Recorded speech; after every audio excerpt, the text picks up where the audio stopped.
It's May 31st, 2019. Dylan Brady and Laura Les, better known as the musical duo 100 Gecs, just released their debut album 1000 Gecs.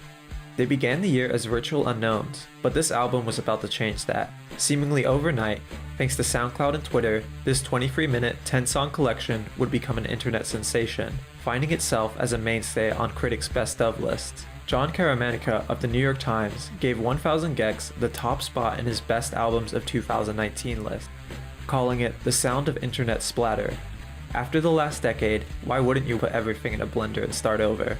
According to The Independent, the album helped consolidate the eclectic 2010s hyperpop style by taking the genre to its most extreme.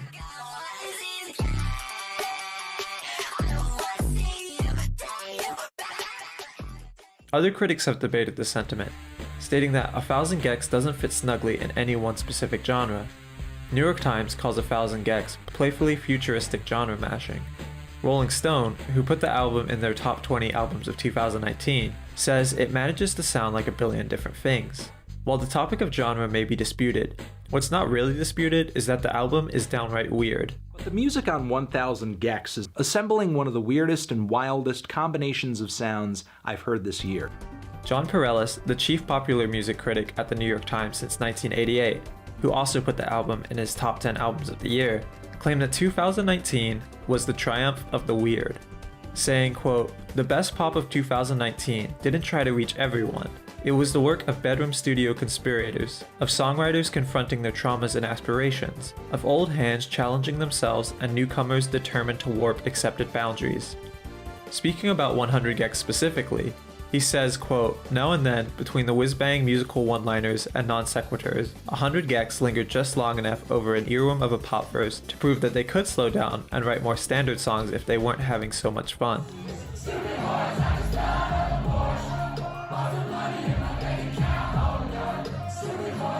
Laura Les and Dylan Brady, in the process of having fun making new music and sound, never expected their debut album to blow up like it did. Laura even went on to say jokingly, "You might regret listening to it." But against all odds, the duo produced an album that would lead to sold-out headline shows, hundreds of millions of streams, and above all, a unique outlying sound in the expansive sea that is pop music. So who exactly are these genre-bending maniacs? Buckle up, because this is the beauty of 100 Gecs.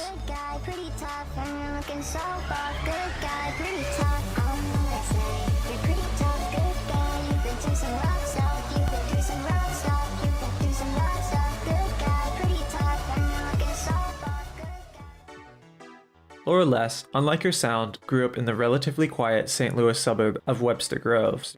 Born to a mom who works in cosmetics and a dad who works in heating and cooling, she only really got to know the two of them one at a time, due to them splitting when she was only in preschool. Growing up, she loved going to plays with her grandma, who had season passes to a big theater in St. Louis. Her favorite musical was Phantom of the Opera, which her grandma would take her to every season. One might think that seeing the actors perform on stage sparked something inside the young Laura. But when she was at her dad's home, she usually just pushed off his efforts of trying to get her into guitar. That would change in her teenage years, however, when she started to develop an interest in music after watching some YouTube videos. What were you into as a kid? I always had a computer in my room, so I think that was big for me. Web crawling and YouTube holes and stuff like that. What kind of YouTube holes would you go down? I used to watch like a lot of secret Pokemon videos, like if you go under the truck type stuff. Yeah. And they would always be like soundtracked with Nightcore tracks. It's just a history that they might prove and when Naruto AMVs.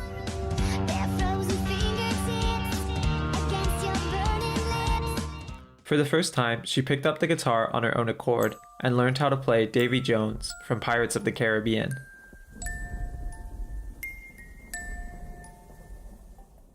Later, she would transition into writing her own songs, saying, "I just wanted to make new stuff." Laura had a creative mind, never sticking to conventional song structures, and instead choosing to write albums she described as 30-minute soups of ideas. In high school, she would transition to playing with a few bands around town, and she humorously recalls playing, quote, every stupid guitar solo cliche that she could. Eventually, she would move back to creating on her own because she could just be herself and make music that really intrigued her without the judgment of bandmates. Hey, you little piss baby. You think you're so fucking cool? Huh? You think you're so fucking tough? Throughout her teens, under the tag Oh Snow 1, Laura was a blooming songwriter, with music deeply becoming a part of her life.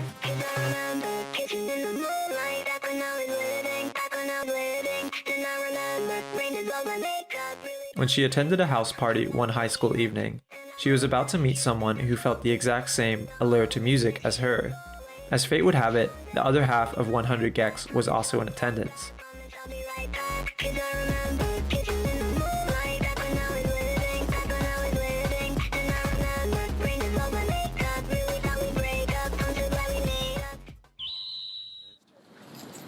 Last question. What do you want to be remembered for? Only one thing. Not gonna be unlimited. Making fun songs and being a good person. Yeah, I love that. This is awesome. Thank you so much. Born outside of Chicago in Evanston, Dylan moved to St. Louis when he was only 6 months old. His parents, dad a carpenter, mom a jeweler, were originally from the Missourian city, and they decided it would be a better place to raise a child. As a kid, Dylan's dad got him into photography, which led to a keen interest in film. It was Dylan's childhood passion, and he even entertained the idea of going to film school one day. So the new transferring high school freshman eagerly signed up for his high school TV broadcasting class. Realizing he had an extra spot left on his schedule, he pondered what to sign up for next. Dylan thought about how he and his mom would often go to the symphony together. Why not try to sing the music he listened to there? So on that whim, he signed up for choir, a class that would turn out to be incredibly fun and life-changing for the teenage Dylan. The community, the class, and most importantly the teacher, David Cannon, made music seem accessible, even though Dylan had no previous training or experience. Soon, Dylan was singing, playing piano, and messing around with Logic Pro Tools, a popular digital audio workstation. He would take music all 4 years, and during his junior year, he formed an acoustic pop band with his friend Jacob, before transitioning into producing beats for his friends, inspired by Kanye's Dark Twisted Fantasy. Dylan was a natural when it came to production, and senior year he quickly made a name for himself as one of the local scene's premier producers, under the tag Little Bando. Little Bando is in the building. Bando is in the building. Bando is in the building. Even Laura, who went to a rival high school, had heard of him. At the aforementioned party where Laura and Dylan would meet for the first time, Dylan was asked to play one of the tracks he had made for his friend. And Laura, upon hearing Dylan's music for the first time, felt a mix of visceral inspiration and jealousy. People were like, oh, play that song that you made with this other person. And Dylan played it, and I was like, I hate you.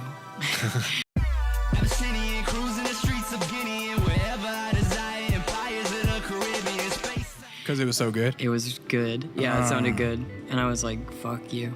And was this while you guys were at the same high school? We didn't go to the same high school. Just Rival high schools. Rival high schools. Rivals. Neighboring high schools. Okay. And so you go home like, wow, that guy's music is I the left shit. immediately. I was like, I have to get out of here. I have to go write music. The two would see each other now and then after the party, and unlike that first night, they became good friends, bonding over shared music interests that not a lot of their peers shared, like nightcore, avant pop producer Oneotrix Point Never, Def Grip's ex-military, and the American composer John Zorn, who deliberately resists category.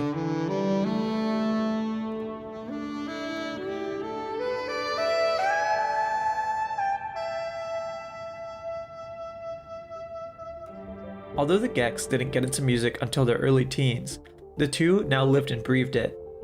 One day, Dylan recruited Laura as a vocalist for an upcoming punk band he envisioned as 9 Inch Nails meets Def Grips meets Beastie Boys. But the band broke before it could even begin. It was the classic senior year feeling of meeting a new friend, only for college to get in the way. The two went their separate ways to continue their education. Dylan staying local at Webster University, and Laura eventually moving north to study in Chicago. Both, at this point, were sure that they wanted music to be their life.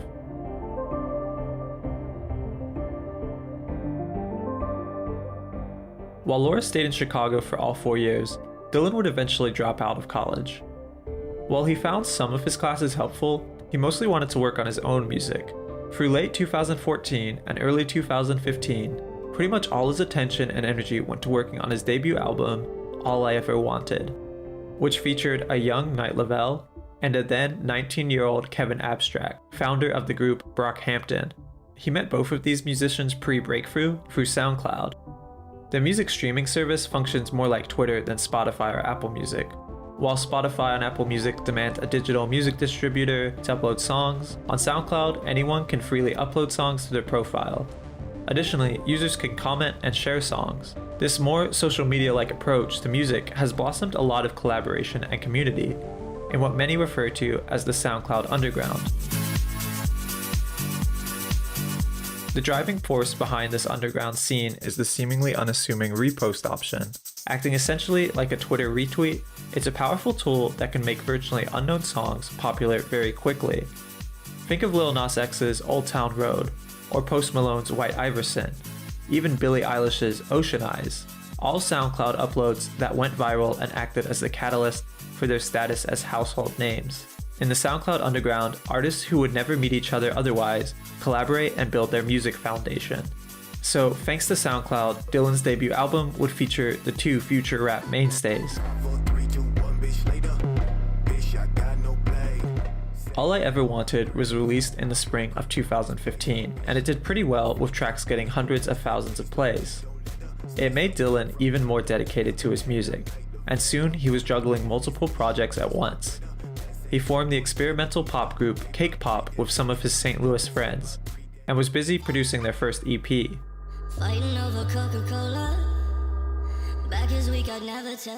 Also, he would produce tracks for his St. Louis day ones, like Pretty, Picture me rolling, picture me outside with my boombox. Ravenna Golden, I drag myself across the floor. I can't take this anymore. and Lewis Grant.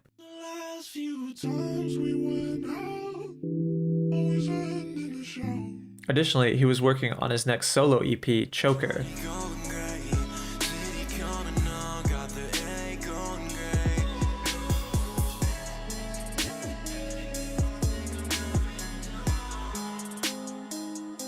And to top it off, he would find himself in the process of forming 100 Gecs, which we'll get back to. All of this to say, there was a lot on his plate, and it left no room for school. When he failed an integral portfolio review, his response was to push off rescheduling it in favor of continuing to work on his own projects. His audio engineering program kicked him out shortly after, citing he wasn't dedicated enough. He would have no choice but to transfer programs, until his family took a summer vacation to California in 2016. Here, he would meet up with the rapper Lil Aaron, who had contacted Dylan after hearing All I Ever Wanted through SoundCloud. And when Lil Aaron offered up his couch to Dylan if he ever wanted to move out west and try music full time, Dylan saw it as the perfect opportunity to chase his dreams. And your house was a hub for artists. I mean, there's like a meme within my friend group of like, oh, so-and-so slept on Lil Aaron's couch. You know what I'm saying? Like, when I got the mini mansion, I wanted to give people a couch to sleep on, because I understood the power of like, if someone just lets you sleep on their couch, where you can take that.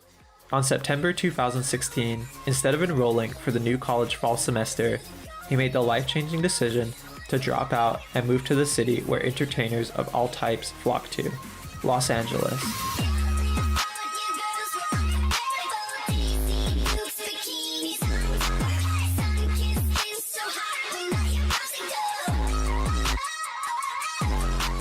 What did your parents think of the whole thing?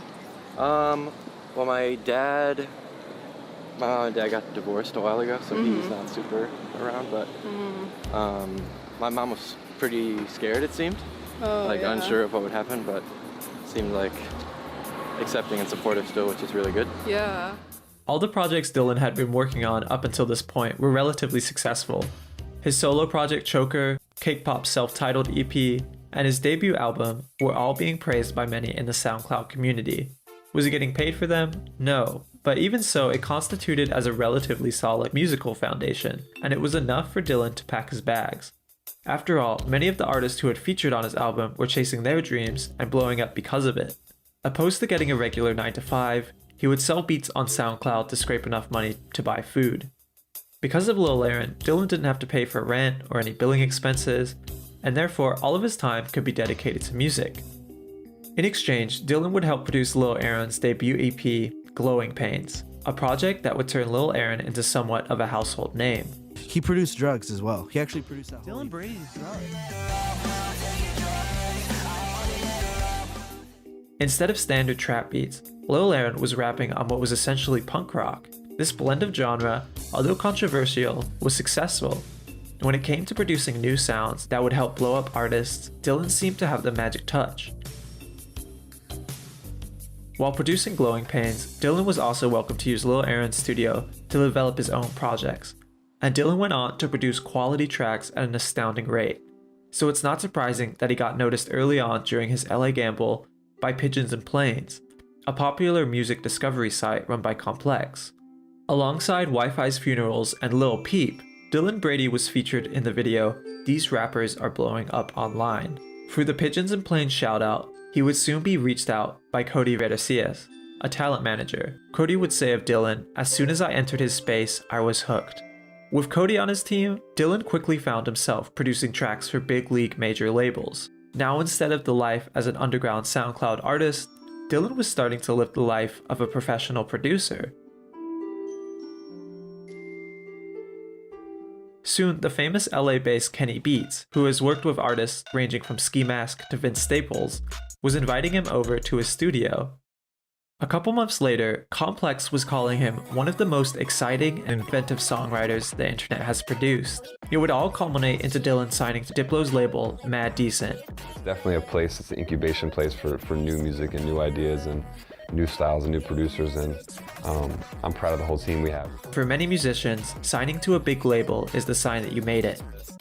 Dylan was, for all intents and purposes, living his dream. The LA gamble had paid off. He got his own place in K-Town, and he and his St. Louis girlfriend, now soon-to-be wife, moved in together.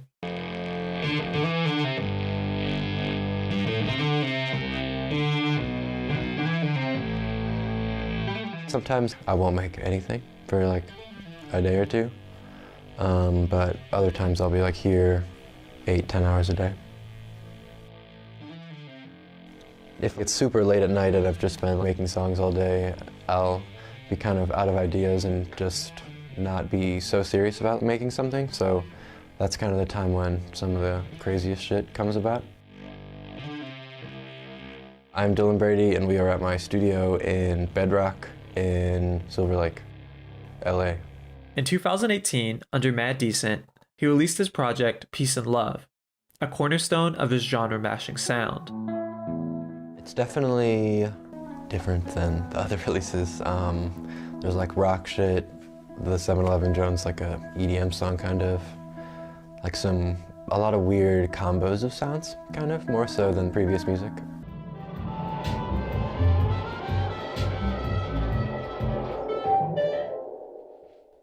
I think with my sound, I really like the idea of not having anything that's like extraneous or unnecessary and doing the whole idea with as few elements as possible. In the beginning, it was like really dark and distorted stuff, all in minor keys and dark and stuff like that. And then lately, since I've got here in the last 2 years, it's definitely gotten brighter, doing more happy songs, and that feels good now.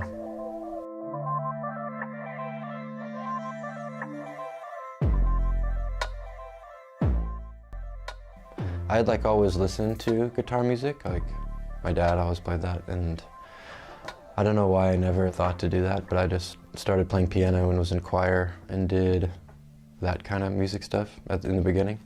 But my friend left a guitar at my apartment and I started playing that, and then he just said I could keep it, which is super sick. And I've just been messing around with that and trying to get better in the last like 2 or 3 years. That's been super fun. Grammy Award-winning mixer Jeff Ellis, who has worked with Injury Reserve's Drive It Like It's Stolen, and Frank Ocean's Blonde, says of Dylan, "He is my favorite producer and artist. His range is crazy and he's able to bring out the best in every artist he works with." This is a sentiment that many share. Close collaborator Ravenna Golden says, "He's the first person that made me fully realize how far I could take my dreams." The other half of 100 Gecs, Laura Les, has this to say about her music partner. Dylan is the first person who I've worked with that I've been like, we are like-minded. That's amazing. Able to bring out the best in artists, he's fostered an impressive roster of musicians all eager to work with him. Expanding from his St. Louis day ones, he was now working with the likes of Lil West, the promising upstart Tony Velour, and the neighborhood's lead singer Jesse Rutherford, who would go on to say, "The minute I saw him, I knew I wanted to be friends. Dylan can make music all day, every day, whether anyone else is contributing or not. It's just what he does." Complex put it nicely when they said of the producer, "His expanding track record has landed him in the position to push music forward, even if he's not always directly in the spotlight." Soon, he would be working with Charlie XCX to produce more experimental projects like Charlie and How I'm Feeling Now. Which of course brings me to my #1 record. And what is that? What is that record? That is the new Charlie XCX record, Charlie. Man, pop record of the year, man. Amazing pop record. The future of pop music, in my opinion. A future that I think many people are just not ready for. Dylan Brady was a key player in the experimental sound that would morph into the New York Times aforementioned triumph of the weird. With such a unique sound, one would think that Dylan would turn his head when it came to the topic of mainstream music. But in reality, he truly is open to any sound. For example, let's take a look at Imagine Dragons, who have had a mixed public image since they entered the mainstream.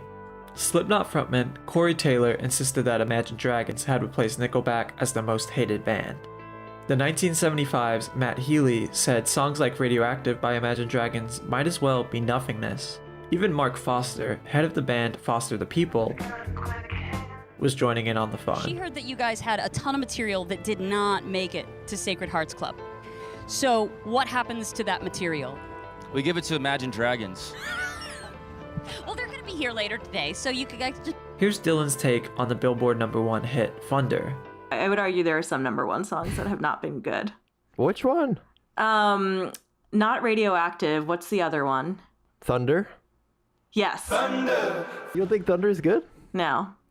I can't. If one of my friends made Thunder, I would be like, you are super good at making music and should definitely pursue this. Like, this is hella good.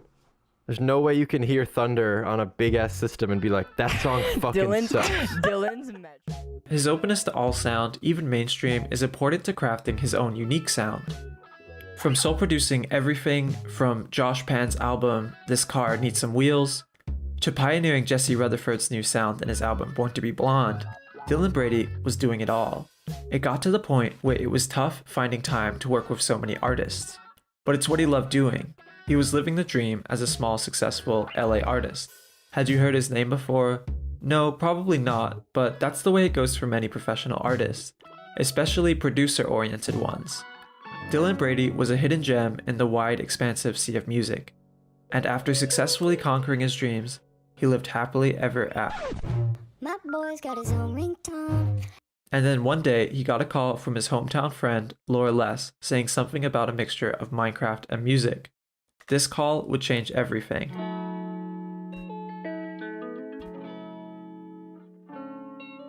Instead of the sunny LA, Laura Les found herself in the much colder city of Chicago.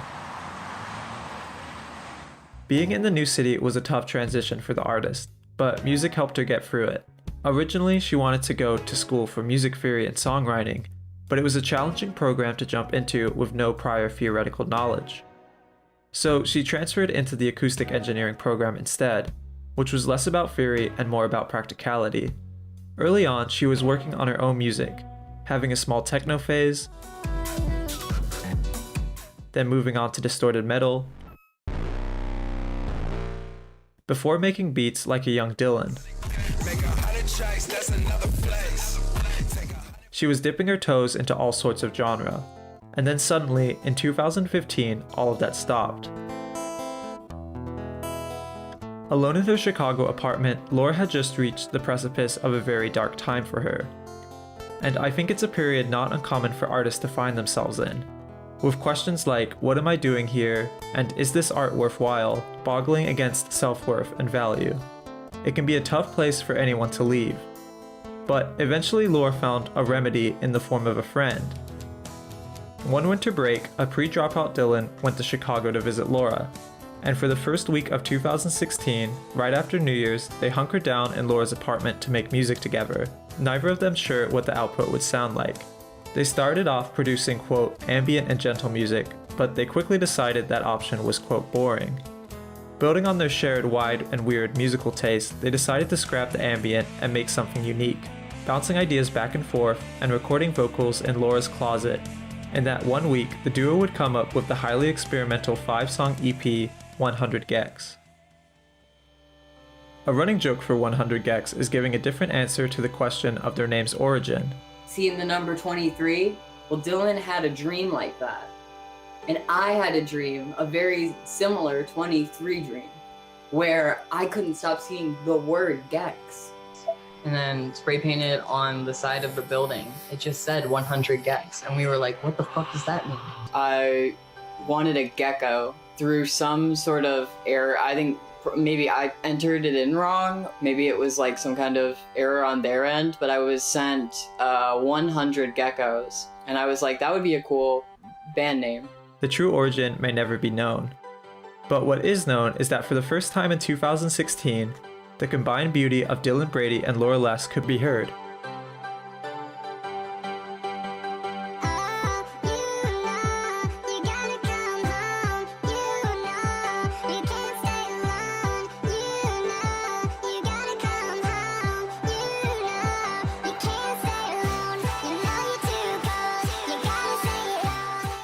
"100 Gecs" was born in a cold, tiny Chicago apartment by two childhood friends who shared the simple and beautiful joy of creating music together. The EP enjoyed relative success in the SoundCloud underground, but arguably more importantly, it was revolutionary for defining the 100 Gecs sound to come. Today, many consider the duo to be the peak of the musical genre hyperpop, a viscous and hard to pin down category. So let's take a bit of time to dive into the biggest takeaway of this new sound. Number 1, vulnerability. Take any of the Gecs solo projects, and you can see that their music has always reflected vulnerability. Let's hear Laura Les' song, Starlight.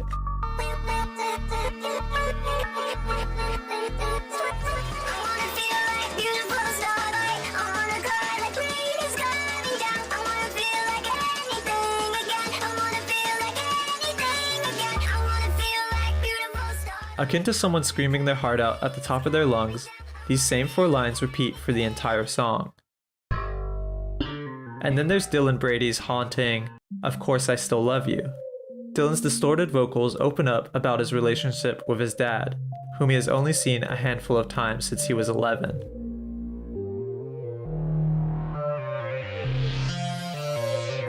What about you? Your folks stay together? No. When did they split? 11. At 11? So you have like probably strong memories of that. Yeah. Yeah, how did Sucked. it sucked? Yeah. Did you have to like go through the whole like who do you want to live with choices? No. Yeah, what it was just decided for you. Yeah. Who'd you go with? Mom. Yeah. Dad moved to Hannibal, Missouri, then Florida. So how often would you get to see him? I've probably seen him like 5 times since then. See, I have a theme on my podcast, right? And it's that bad dads make for good art. And we just got to it. Yeah. Yeah. He's a complex dude. Not all Dads bad. are complex. He tried hard. Harkening back to the triumph of the weird, 2019 will become a time of songwriters putting emphasis on confronting their traumas and aspirations. And to do this, you have to be vulnerable, which Dylan and Laura are more than confident enough to do. When the duo pair up, their vulnerability is not diminished but instead amplified. Layered in between the more bizarre and funny tones of 100 Gecs, one can find the EP wrought with heartfelt and emotional sentiments.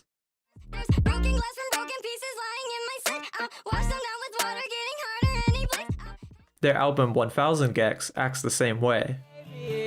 I'm not stronger than you.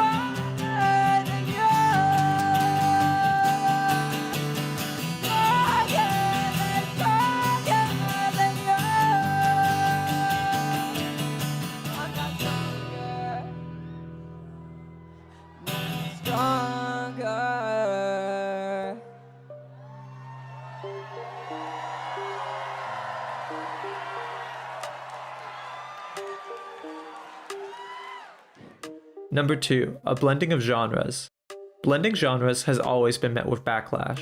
Old Town Road has become a word-of-mouth hit. It's the only song to simultaneously appear on the Hot 100, the Hot R&B Hip-Hop Songs chart, and the Hot Country Songs chart. But now, Billboard has pulled it from the Country Songs chart because they no longer believe that the song is country enough. Even like what happened with like bridging rap and pop punk, because when that shit first came out, like people were like cringing at it, you know? Yes, exactly. Tasteofcountry.com says that Swift's new song, Shake It Off, is, quote, an up-tempo pop song that will do nothing to appease her country music fans.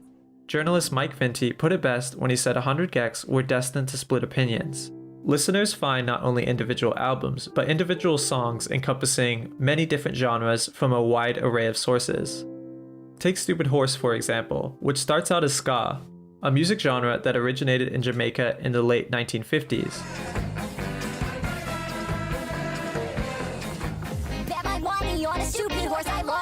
Later, the song will give off more rock and roll vibes. In the Gecs world, any sound can be a jumping point. Genres bashed for years by critics and the mainstream alike, like punk and dubstep, can find themselves as cornerstones of the same Gecs song. And sometimes they replace their drum kit with dog barks. Some were less open about this new style, dismissing the pair as ironic music for ironic people. Others heralded them as bold pioneers, turning pop music inside out with glee.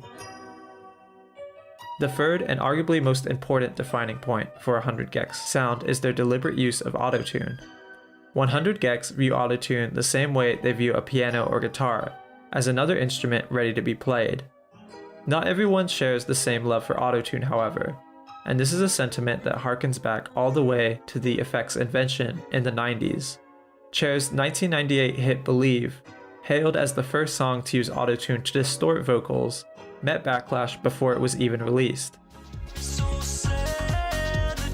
Cher told the New York Times that her label called the effect inhumane, and requested the autotune effect to be removed from her voice. Her response, over My Dead Body. But I was kind of ahead of my time, so whatever. A little over 10 years later, after artists like T-Pain and Kanye West had brought autotune into the mainstream, Time magazine, in a list titled The 50 Worst Inventions, includes autotune right next to the pesticide DDT and the cancer-causing substance red dye number 2. Guys, the internet's crazy. I just could not deal with it. Regardless of backlash, the 2010s proved that autotune was a mainstay musical effect. But 100 Gecs don't just use autotune, they play it like an instrument. On tracks like I Would Never Stop You, Laura's voice rises to inhumane heights and fluctuates from note to note in impossible ways. Rolling Stone views this use of autotune as neither cold, alien, or uncanny. Instead, it bursts with a kind of feeling that almost feels novel, as if giving shape to life's most incomprehensible emotions. After creating their self-titled EP, Dylan would say goodbye to Laura and head home. The two made loose plans to create more music together, but as life happens, these plans would take a while to manifest. Years, in fact. But whenever the two friends were back in town, they would hang out and play shows together. And when they were thousands of miles apart, they would support each other's music via SoundCloud, which Laura was using more of now. In late 2016, Laura Les released her debut EP, Hello Kitty Skates to the Fucking Cemetery, and it is a haunting, raw, and vivid audio painting of the trauma the young artist was going through at the time.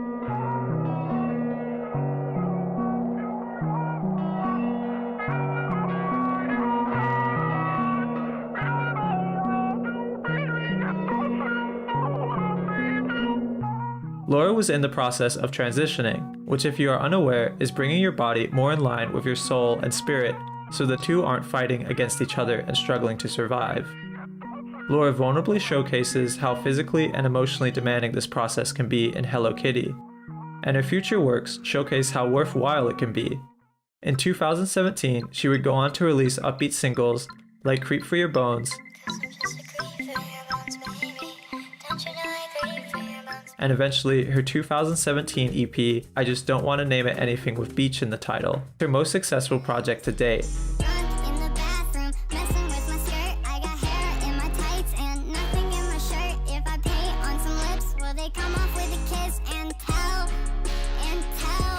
Underground Underdogs says of the EP, it tackles serious challenges and insecurities in a really vivid and poetic way, while also sounding silly, fun, and playful. Just like with 100 Gecs, Laura wasn't scared to bring together contrasting emotions and juxtapose them in her music. On October 2017, on Friday the 13th, Laura got married to her partner Gabriel.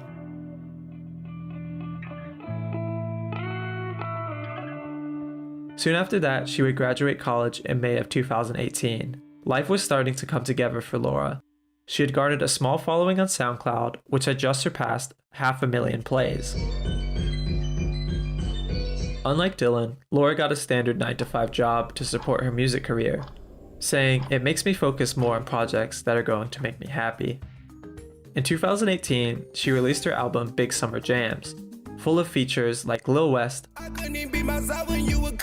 Lewis Grant, and of course Dylan Brady. It was the first album she released using the name Laura Les. On a smaller scale from Dylan's All I Ever Wanted, her album Big Summer Jams would get her noticed by a handful of musical news outlets, which would snowball into a few interviews. When asked what direction her music was going in, Laura responded, "I just throw my efforts in 100 different directions, and when I'm happy with something that manifests naturally, I put it out." One of these directions would soon stick out against the rest. In the fall of 2018, the members of an online collective called Open Pit, led by Max Sleepy Cat Shramp, had a far-fetched and ambitious idea: a free virtual music festival held in the popular sandbox game Minecraft. It's like a real festival layout. There's stages, there's booths, there's huge sculptures that you could walk around and interact with, but it's all online. With an online multiplayer mode that allows players to launch servers where thousands can gather and play at one time, Open Pit announced their own server where they would host the first of its kind music festival, Coachella. Hey everyone, Anthony Fantano here, the internet's busiest music nerd, and you're attending Coachella 2018. Soon, word got around about this weird virtual social experiment. Like, why? Well, I guess if I want to be serious, like, I played Minecraft, like, all through, like, my teenage years, but it was also, like, just a big joke at first, and it accidentally got, like, way too big. And then we're just like, oh, I guess we have to do it now. The Open Pit booked dozens of obscure electronic artists for the show, and Laura happened to be one of them. She hadn't really played Minecraft before, but the experiment sounded enticing, and she took the opportunity to call Dylan to see if he wanted in. Dylan was increasingly getting busier and busier in Los Angeles as a professional musician, but he always had time for his St. Louis day ones. He was in, and after a multiple year-long hiatus, 100 Gecs were getting back together, making new songs for their live virtual set. With Laura in Chicago and Dylan in Los Angeles, they built their entire musical set over email, sending Logic files back and forth, tinkering with songs until they were satisfied enough to send it back to the other person. Using email was a necessity due to distance, but due to their trust they built up over years, it was more than doable. Soon, they had their set to play.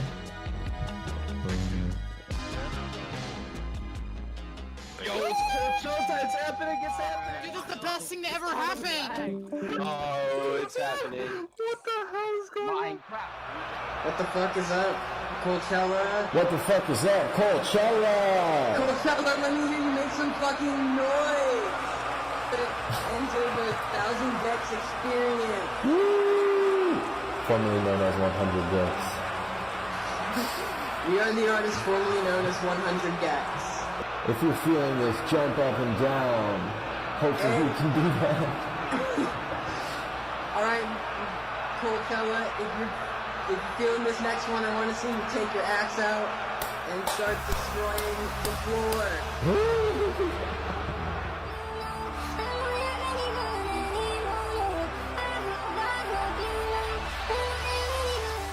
It's a crazy connection, but without the sandbox game Minecraft, it's likely that 100 Gecs never produce 1,000 Gecs, and therefore stay forever unknown.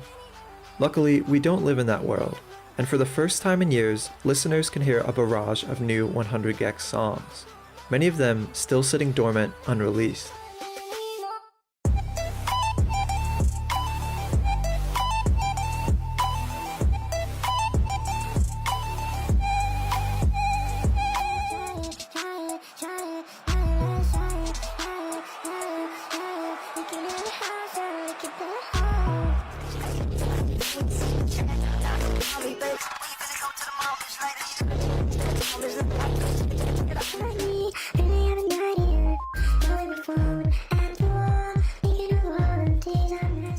Eventually, the show ends, and Laura celebrates by taking her pizza out of the oven. Alright, I think we're good. I gotta take this pizza out of the oven. Okay, great. I'll send this file. Okay, sick, thanks. Peace. See ya. 100 Gecs were a hit, especially when it came to their new song, Ringtone, and the duo got invited to Open Pit's second and bigger Minecraft festival, Firefest.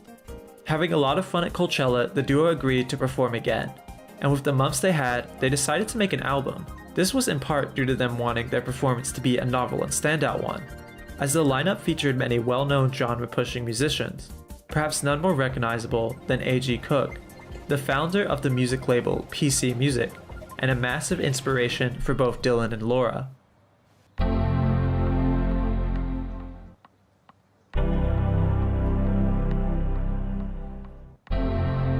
A.G. Cook has definitely been one of the most influential artists for me personally, just in terms of his experimental approach to pop music, to the concept of a pop star and playing with that. I was pretty isolated in my interests, and I was really looking for people that I could connect with, and it took a long time. Met a lot of the PC music people and found people that had similar interests and skills. When we work together, it's like such a flow. It's just like back and forth, back and forth. We can read each other's minds. It's like really, he totally gets me and I get him.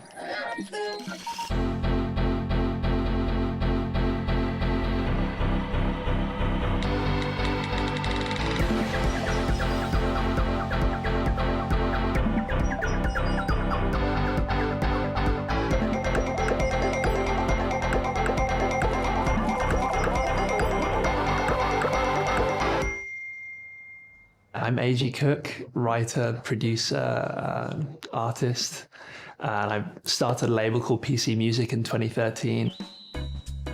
It's the early 2010s, and their internet is starting to get huge. Sound systems are coming out that allow all new sorts of sounds to be created. Skrillex has just become the forefront of the genre dubstep. Interested in the computer-themed sound coming out of this era, in June 2013, A.G. Cook founded the influential record label PC Music. It has a unique take on pop music, featuring light, digital, and synthetic textures, while occasionally entering into the more glitchy, extreme sides of dubstep. These two elements blended together to create a new sound that ultimately pushed the boundaries of the ever-expanding planet of pop music. Soon, the name PC Music would symbolize less of a label and more of a genre. You remember when you first engaged with PC Music and what that felt like?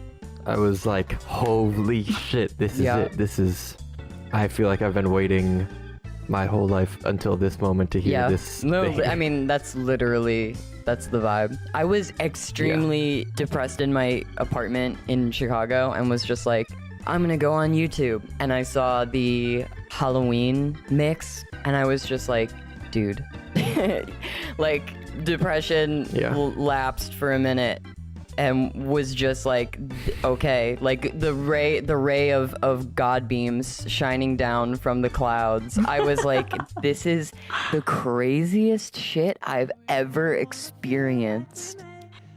Pop had never sounded so computer-like and hyper before, while also being weirdly relatable and danceable. Quickly, PC Music fell into the newborn genre of pop titled hyperpop. While 100 Gecs were about to take hyperpop to its peak, PC Music was there to start it.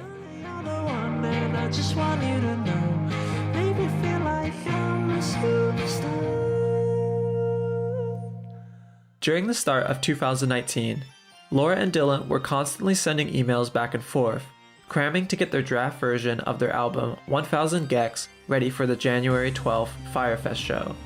Thanks to the duo's near-psychic workflow, every day was a productive one, with vocals recorded on Laura's AGO-free Miku Vocaloid, and production being a free-form, any-idea-welcome type vibe. Eventually, the show day arrived. With their demo version of 1000 Gecs ready, it was time to perform. Unfortunately, not a lot of footage survived from this festival, But what is known is that for the first time, listeners could hear songs like Gek Gek Gek, Gek to You,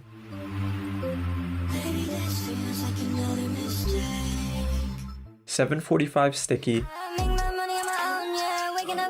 I Need Help Immediately, I need help immediately. I Would Never Stop You,"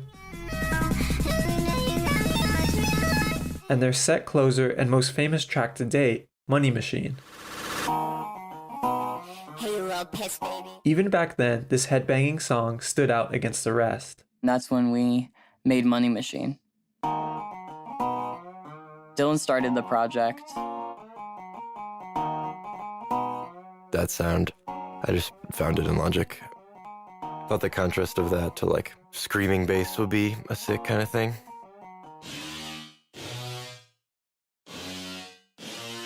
We both like really heavy shit and we both like cute fun melodies, so try and bring them together.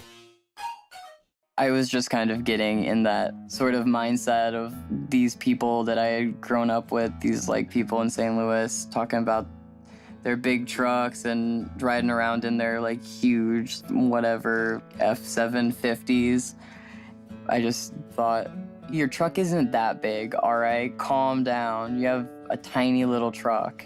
4 months later, after tinkering on their album consisting of Ringtone from Coachella, Money Machine and others from Firefest, and 3 new songs, 800 dB Cloud, Hand Crushed by a Mallet, and Stupid Horse. On May 31st, 2019, they would officially release their finished album, 1000 Gecs, to the public. Unbeknownst to the duo, the album would quickly snowball on SoundCloud and then Twitter due to the unique and weird sound the album produced. What was this new music that had just appeared in many users' timelines?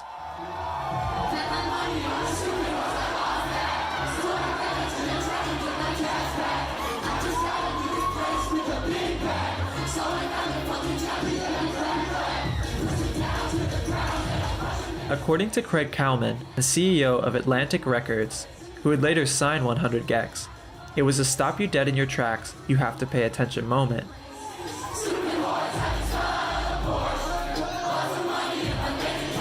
According to The New Yorker, it was an album with no rules. According to 100 Gecs, it was a banger.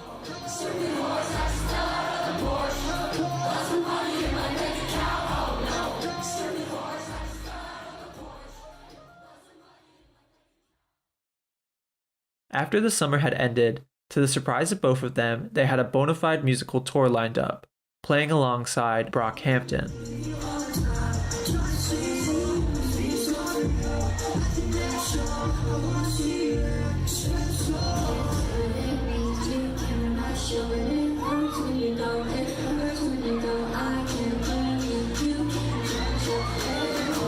Fun songs and good times.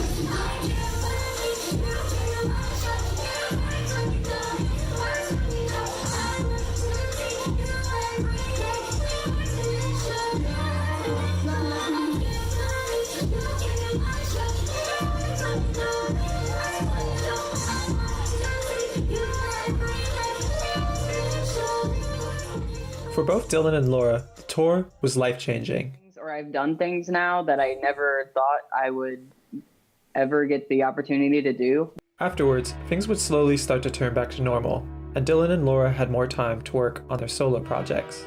Dylan would manage to get his group Cake Pop, full of his St. Louis Day ones, signed under the Mad Decent label, and Laura would release her successful single, Haunted. But for the most part, Dylan and Laura stayed together as 100 Gecs, and it became their full-time passion project. On July 10th, 2020, the duo came out with a remix version of their album, 1000 Gecs and the Tree of Clues, where they invited 21 artists to remix their 10-track album, and guests ranged from Charlie XCX and Fall Out Boy to their inspiration A.G. Cook and friend Lil West. Laura says of the project, it's heartwarming to have such a large community of people involved. On December 2nd, 2020, the duo surprised fans with their free-song EP titled Snake Eyes, which featured the music mainstay Skrillex. On April 24th, 2020, the two even came full circle and hosted their own virtual Minecraft show called Square Garden, where the duo crafted a stage for small and big artists to perform alike. And on April 23rd, 2022, they came full circle yet again and performed in the Bonafide Coachella Music Festival. On March 17th, 2023, they released their sophomore album, 10,000 Gecs, which has already been making waves this past month. Will it be as influential as 1000 Gecs? Only time will tell, but it's looking good so far.